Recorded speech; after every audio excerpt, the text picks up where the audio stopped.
So you just got Tingyun and you're wondering how to build her. In this video, we'll be going over what her abilities do, what traces to prioritize, what's her best light cone, relics, party composition, and much more. So with that out the way, let's get into this, yeah?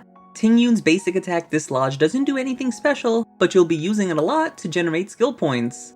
Her skill-suiting melody has made so many people build her wrong. The first line may seem like it has infinite scaling, leading one to build as much attack as possible, but this is wrong! As of patch 1.4, the word missing here is the 50% attack of the receiver is calculated off their base attack. Base attack in Honkai Star Rail consists of their level and light cone. We'll use Jingliu as an example. At level 80, she has 679 attack, and we'll use On the Fall of Aeon since you can all get this, which is 529. Now in total, Jingliu's base attack is 1208, and 50% of that is 604. In order for Tingyun to give that much attack, we'll need to multiply that number by 4, and we'll get 2416. Any more attack on Tingyun is a waste if we're buffing Jingliu with On the Fall of Aeon, as she won't receive any more. Follow the same steps for the unit you're looking to buff and see if you're building too much attack.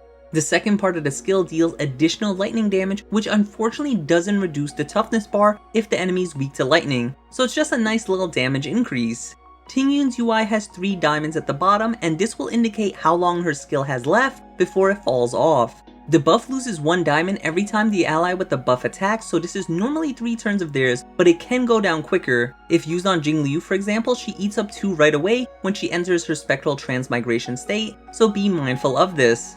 Her ultimate amidst the rejoicing clouds gives an ally 50 energy and 50% damage increase. This is the only form of energy replenish we have as of patch 1.4, making her invaluable to most teams. She can make some DPS get their ultimate a turn quicker, which is a massive DPS gain.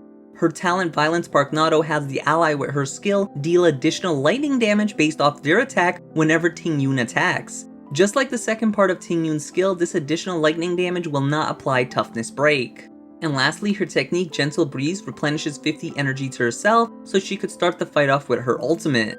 The general gameplay of Tingyun is pretty simple. Before combat, you want to use her technique so she has her ultimate. In Memory of Chaos, this is 2 usage. Once the battle starts, spam her ultimate button so she uses her ultimate before it's her actual turn. I'll go over why in a second. You'll then want to buff your DPS with your skill and proceed to basic attack.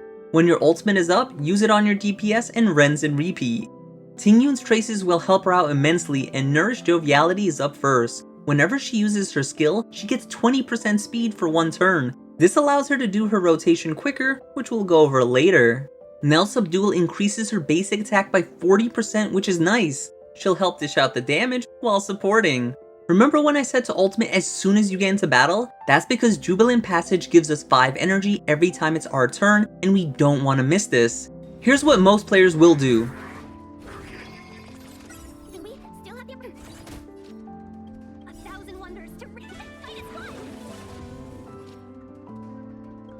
Remember this energy.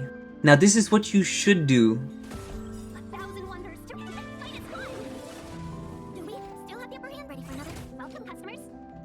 This small energy gain is the difference with her being able to 3-turn ultimate, and we'll cover that later. In terms of priority of leveling up her traces, you want her skill to come first, since this lasts 3 turns and we could get the most value from it. Her ultimate is second as it'll increase the damage buff, while the energy is consistent regardless of her level. Her talent basic could stay at level 1 since her main role is to buff your damage dealer, so you could save your resources for other units as her talent isn't that much of a damage gain. Tingyun's a 4-star unit, which means you'll eventually get her Eidolons, so let's go over them. Windfall of Lucky Springs gives the ally with her skill 20% more speed. This is really nice, especially when timed properly to get an extra turn in certain cycles. Gainfully Gives Givefully Gains grants the ally with her skill an extra 5 energy when they kill an enemy. This can be really clutch, especially when there's multiple enemies, and in the current state of the game, there's a bunch of enemies, so you will definitely get value from this. Jovial Versatility increases the damage bonus of her skill's second effect. Peaceful Brings Well to All gives an extra 10 energy from her ultimate. While this may not seem that impactful, this is her most important Eidolon, as it can make a unit go from a 4-turn ultimate rotation to 3 turns. Now that we covered her Eidolons, let's go over her light cones. But the battle isn't over is the only 5-star light cone as a patch 1.4, which gives her the most base stats while replenishing a skill point whenever she ultimates. The wording is a bit weird and it may seem like it takes 3 ultimates to activate this effect, but it's actually every other ultimate you get a skill point back. The 10% energy regeneration rate is also helpful as it allows her to ultimate in 3 turns. We'll go over that later. The damage increase is nice if you speed tune your DPS to go right after Tingyun, but this light cone is already strong even if you can't. Her second best light cone will be Dance Dance Dance. The advanced board is really helpful as it could squeeze out an extra turn before a new cycle starts. If you're gonna use this light cone, then consider using your ultimate when your other allies have already gone, so you get the maximum value. If you're running a lightning damage dealer, then Planetary Rendezvous will be really strong. The wording on this light cone is weird and it actually buffs the whole team's damage as long as you have one other ally that's lightning element. Memories of the Past can be good if you have it at superimposition 3 and higher, as the extra energy you get from your basic attacks can allow Tingyun to 3-turn ultimate from her normal 4 turns, but this can take a while to get to S3. Instead, you could use the superimposition 5 meshing cogs as a substitute until you get more copies of Memory of the Past. Past and Future isn't recommended as the other light cones are better, especially since to get the full value from this, you need to speed tune your DPS to go right after Tingyun. If you manage to speed tune, then you could see a noticeable damage increase, as you could get this to S5 since you could buy this from the Forgotten Hall store. Now that we covered the best light cones, let's move on to our relics. One of the best domains anyone can farm is the Elixir's domain. This domain houses Longevous Disciple and Messenger Traversing Hacker Space Set. Longevous will increase her HP by 12% so she could survive to buff your DPS.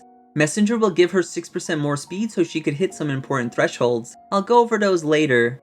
Besides this domain, you could use Guard of Withering Snow for a solid 8% damage reduction. This stat can't be found anywhere else, so it's invaluable. While gearing up your DPS, you can casually get a 4-piece Musketeer of Wild Wheat from your Echoes of War weeklies. This can be a fantastic placeholder until you're able to invest in her. Moving on to her planar ornaments, Fleet of Ageless from World 3 increases her HP by 12%, and if you hit 120 speed, you can increase all allies' attack by 8%. This includes herself so she could hit the attack threshold for the maximum value from her skill. In World 7 you could get Broken Keel, which gives her 10% effect res, and if you could get to 30%, you can give all your allies 10% crit damage. This allows her not only to be debuffed less, but also provide another form of a buff. Now that you know which domain to farm, what are the main stats you should be looking for? For chest piece, you want attack percent, so she could get closer to achieving the maximum value from her skill. For shoes, you want speed boots so she could hit those thresholds. For the planar orb, you want attack percent for the same reason mentioned for the chests. You can go HP or defense percent if you got lucky with substats.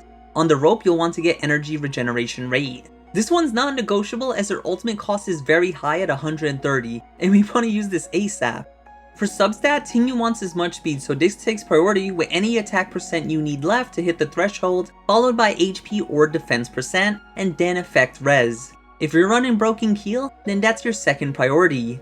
Depending on who you're buffing, Tingyun will need anywhere from 2,400 to 2,700 attack. If you're not close, then do not stress about this. This is my Tingyun, and I was able to clear every single content in the game, including 30 stars on Memory of Chaos. I only mentioned these thresholds so you have a guideline. 3000 HP and 1000 defense is the bare minimum you should have on her. Any less and you risk the chance of her getting one shot. As for speed, the more the better, but the classic 134 will be mentioned for now. 30 effect res if you're running Broken Keel, and the more the better. Now that we've gone over her stats, let's go over why Energy Regeneration Rate is so valuable. Tingyun's normal rotation is her applying her skill and using her basic 3 times and then refreshing the skill so she could use her ultimate. This is already way too slow for my liking, and as you could see by adding an Energy Regeneration Rate, we could cut out the skill at the end so our rotation goes from 5 turns to 4 turns. This is the rotation you should use for Dance Dance Dance, Planetary Rendezvous, and Past and Future. Now if you're using S5 Memories of the Past or Meshing Cogs, we can cut this down by a turn with the following additional energy from the Light Cone. As you can see, we're missing an ultimate by just 4 energy, so just by adding 5% from Vonwhack, we could achieve a 3-turn ultimate rotation. Now, I don't recommend this because Vonwhack is a bad planner set in general, since the second effect only triggers once, and the domain itself isn't resource efficient to farm. If we ever get 5% more energy regeneration rate from a relic or planner set, then consider using that in the future. This is what I currently use, and I haven't had any issues with it. Instead of running Vonwhack, I position Tingyun next to my destruction or preservation unit, as they have the highest chance of being hit. As of patch 1.4, we have a lot of enemies that do blast attacks, so there's a high chance Tingyun will get hit once in 3 turns. The additional energy from getting hit allows her to 3-turn ultimate while using a better planner set. Oh, and remember when I said to use your ultimate right away at the start of battle? That extra 6 energy will allow you to ultimate without getting hit in the first 3 turns. If you ever get her ultimate when it isn't her turn, then I highly recommend using it, so you could utilize this little tip a lot of players aren't aware of.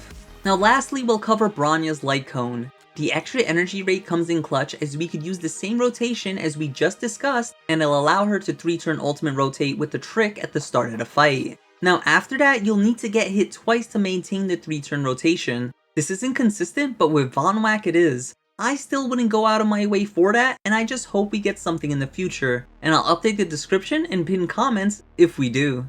Now that we've gone over why energy regeneration rate is so useful, let's go over those speed thresholds I mentioned. Tingyun has the second highest base speed of 112. This means after speed boots you'll be 137, which already surpasses the classic 134, but we're not done there. With the 2-piece messenger set, you're already 143.7. You just need 2 speed sub-rolls now, and you'll hit the 146.7 threshold, which will allow her to get 11 turns in 6 cycles. This is the speed I would recommend you aim for, and the more the better, but we don't need to min-max that hard.